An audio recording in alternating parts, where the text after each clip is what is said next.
A state library grant that's available to municipalities to defray the cost as a reimbursement for library renovation and brand new libraries. That library grant application came out last Monday and has a very short timeline window to respond. The response is due by April 6th.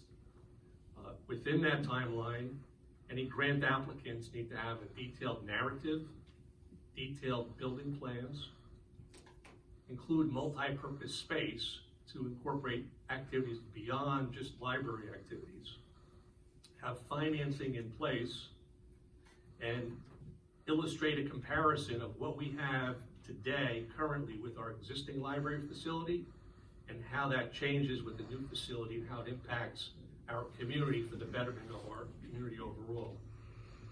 We formed an ad hoc committee last year to address the issues moving forward, knowing this was coming about with the library grant. We've had the architect, Anthony Iovino, put forth draft plans for the library, currently as a two-story model. He hasn't put the model together, he's got the plans. And it would incorporate all the library activity, technology, community center, and art center space. The size is approximately between 10 and 11,000 square feet. And the cost he projected is what is predicated to bring up the bond issue number. Now that overall number, if I just round off the numbers, say $6 million, is the total cost of site work, all the construction, furniture, as well as any technology that's put into the building. That cost has to be bonded for the grant application. So the entire cost. The way the grant works, it's a reimbursement grant. The cost that the architect projected on the conservative side is $450 a square foot, which is a lot of money for a square foot to build. And that's because it has to be built under the prevailing wage, since it's funded by the state and we're a municipality. That's a requirement to use the prevailing wage, so that raises the cost of construction overall. So his estimate is at $450 a square foot. The state library grant will reimburse up to $250 a square foot for the half. So if the cost of construction is $500 a square foot, the state library grant on new construction can go up as high as $250 a square foot as a reimbursement. So the reason for moving the bond forward is to make sure we have all of our ducks lined up for the application that's due April 6th. And since the bond takes 2 readings to get in place, the plans are being worked, the narrative has been worked on, and we're looking to button up a lot of the details. And there's a lot of details with who attends the library, how much circulation we have. We have to have measurements on all of the existing library shelving and everything else as a comparison to the new.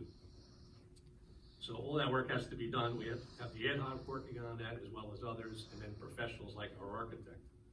So the bond is the key component, as well as the design, obviously, of the building, and having everything together. And we want to have the best possible grant application to afford our community the maximum amount we can get. So if we only come in at $450 a square foot, the most we would get is $225 a square foot in total. But we have to bond the full amount.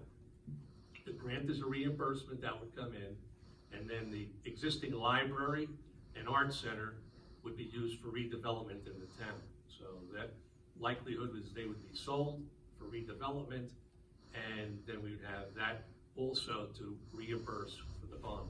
Now the way the bond typically works is during the construction process, as you do the work, you have bond notes, and you pay for the construction with notes. At the end of the construction, during that construction process, the way the grant application works, you get grant money. So the grant money would filter in. It would take time to sell the 2 properties at the circle. That would pay down the notes, and the final remaining debt for a bond would be the difference. reduced by any other gifts, donations, and other fundraising that's going to be done, because there's a plan to do major fundraising throughout the community as well.